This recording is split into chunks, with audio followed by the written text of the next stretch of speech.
Now the chances are, if you've clicked on this video, you're probably wondering how much do I actually need to retire at age 60? Now, you might be approaching 60, you might already be 60, or you could be a lot earlier on in your career and just wanting to get an idea of how much you actually need to retire at age 60 with the income you want. Now, this is a question I've seen asked over and over again by multiple clients over my years as a financial planner. And the thing I've realised is that this is the wrong question to ask. Because quite frankly, there is no one universal answer as to how much money you need. There are so many variables and factors that go into each individual's personal situation and circumstances. So in this video, I'm going to show you exactly how we as financial planners actually look at a client situation and say, how much do you need to retire with the amount you want when you want? Not using rules of thumb, not using any random reports or anything like that. We're using historical market data. So we actually know that the plan we put in place for you is built on concrete evidence. So what I'll be doing is walking you through two case studies, one for an individual and one for a couple. So regardless of your situation, you can get an idea of how much you actually need to retire when you want to. But before we get into it, my name's Ben, I'm a chartered financial planner, and my aim is to help as many people as possible gain more clarity and confidence around their personal finances and their retirement plan. Okay, let's look for a starting point to actually work out how much you need to retire at age 60. And on screen now, I've put figures from the retirement living standards. And what this shows you is how much they deem you to require for a minimum, a moderate and a comfortable level of retirement. And again, this shows you the figures for a single person as well as a couple. So depending on your situation, you can get a rough idea of how much income you're likely to need based on your situation. Well, this is a good starting point, but the problem is this is showing you how much income you need.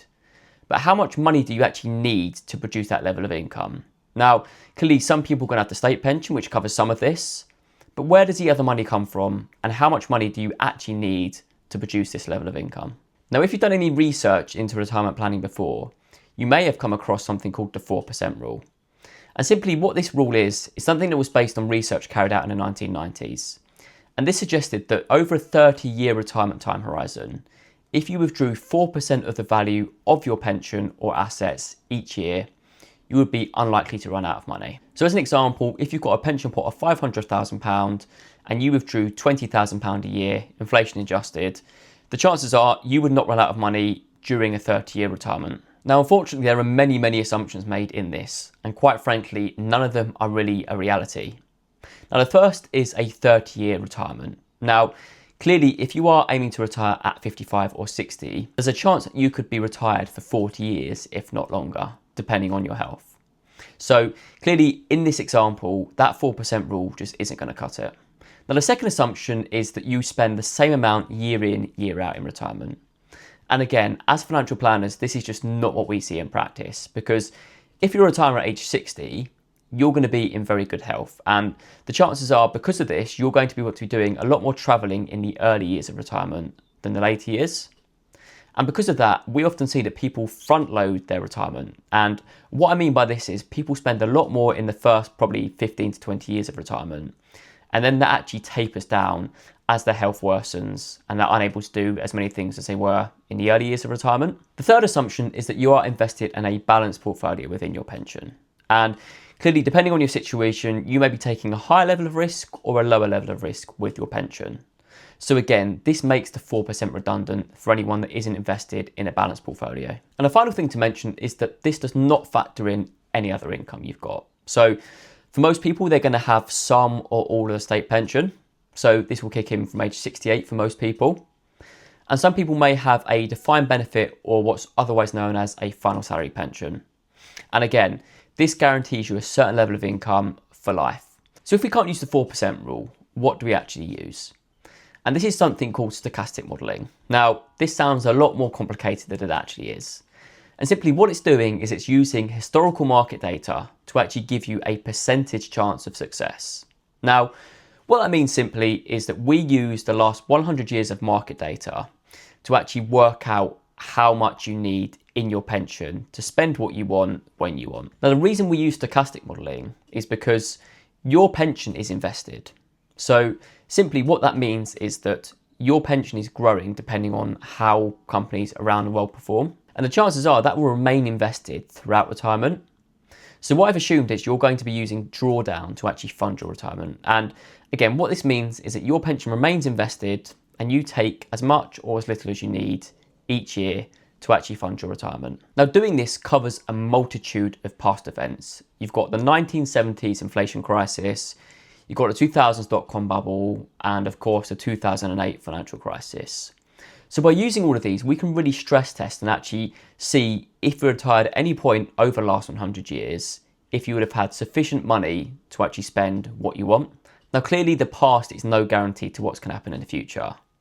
But we would roughly think that over the last 100 years of market data, there's enough data in there to actually use that as a proxy for what's likely to happen moving forward. And when we're looking at these financial plans and actually working out how much you need to retire, we want your plan to have at least an 80% success rate. So simply what this means is that over the last 100 years, you would have had sufficient money to spend what you want in retirement in 80 of those years.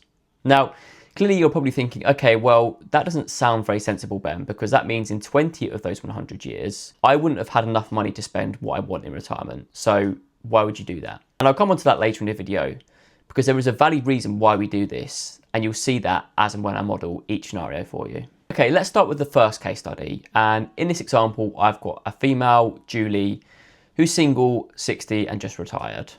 Now, Julie has the full state pension entitlement from age 68, which as we stand today is about £12,000 a year. And from now until age 75, Julie really wants to enjoy her year's retirement, spending a bit more on things like travel. So she wants to spend about £3,000 a month each month for the next 15 years. Julie then said, okay, well, once I turn 75, I'm probably not going to be in the best of health compared to what I am now. So that spending is probably going to reduce down to about £2,500 a month. So what we've done is we modelled this from age 75 to age 95. So you can see here, this is a 35-year time horizon. So you might be thinking, okay, well, why are you just running this to age 95? Because clearly the average life expectancy currently in the UK is about 86, 87.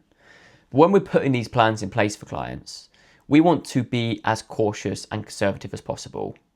And quite frankly, we want to assume our clients are going to live a bit longer than the average. So because of that, we like to ensure that that client has sufficient income and assets to be able to fund their expenses until age 95. And Julie's pensions are currently invested in 70% equities or 70% higher risk and 30% bonds, 30% lower risk. So you can see straight away here that why the 4% rule wouldn't work, because we're in a situation where we've got differing levels of expenses for each year in retirement. We've got a 35-year retirement rather than a 30-year retirement. And we've also got a situation where Julie's actually taking a higher level of risk than the assumed balanced portfolio. Okay, so aiming for that 80% success rate, and a reminder, that means that in 80 of the last 100 years, Julie would have had sufficient income and assets to meet her expenses. Julie would need a pension pot of about £630,000. So you can see on screen now the percentage chance of success and how her pension pot value actually changes throughout the course of retirement.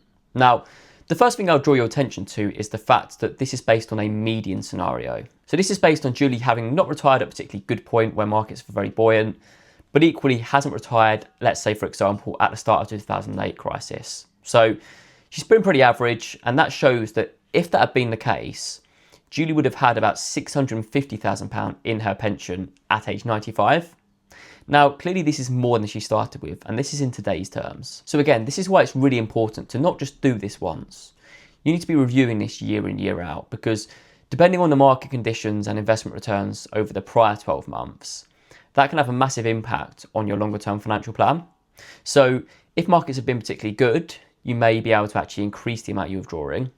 And if markets haven't been so great, you may need to decrease the amount you've drawn so that the markets can recover. Now, the other thing to think about at this point is that any money left in Julie's pension when she dies is going to be passed on to her beneficiaries. Now, in this example, Julie doesn't have any kids and she hasn't got any people that she particularly wants to pass the money on to. So she may say instead, okay, well, I actually want to be spending a bit more than this in retirement.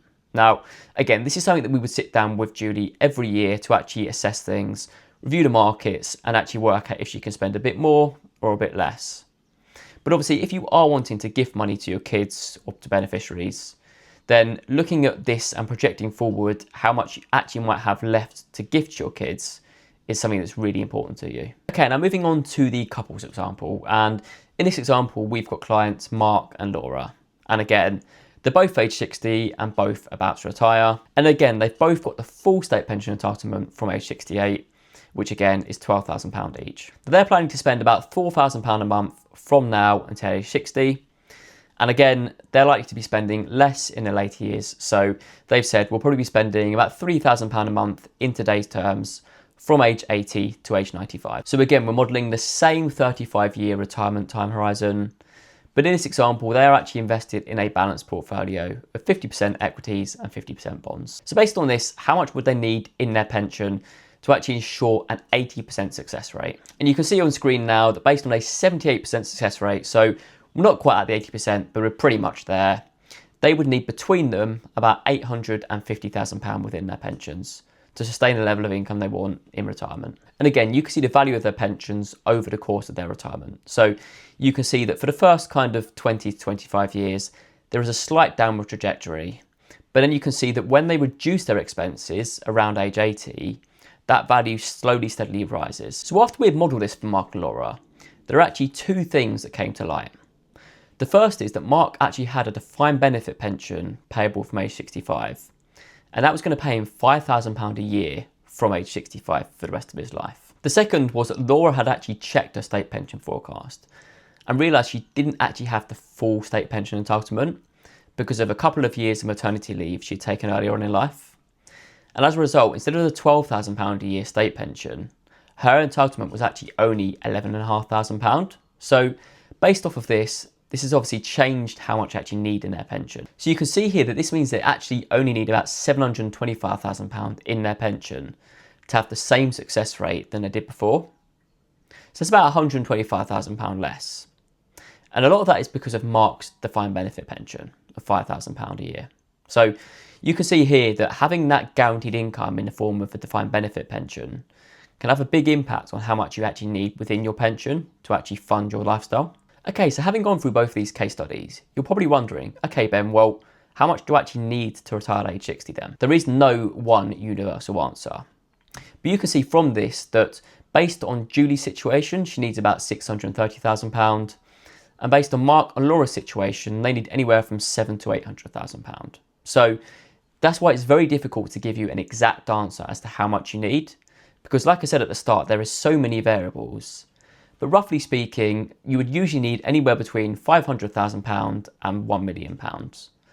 Clearly that range is so big. And again, that's because there are so many variables and factors that can actually impact how much you need. Now, clearly I'm going to say this as a financial planner, but when you are planning for retirement, that's why it's really important to actually speak to a financial planner and actually run these numbers with them, because you can use the 4% rule, you can use the retirement living standards figures, but until you actually understand your specific situation and circumstances, both of those are just going to be, quite frankly, guesswork and not going to give you any real concrete evidence or facts as to your situation. But if you are just looking for a rough estimate of how much you need, what I would suggest you do is check out my free retirement calculator, and you can find a link to this in the description below.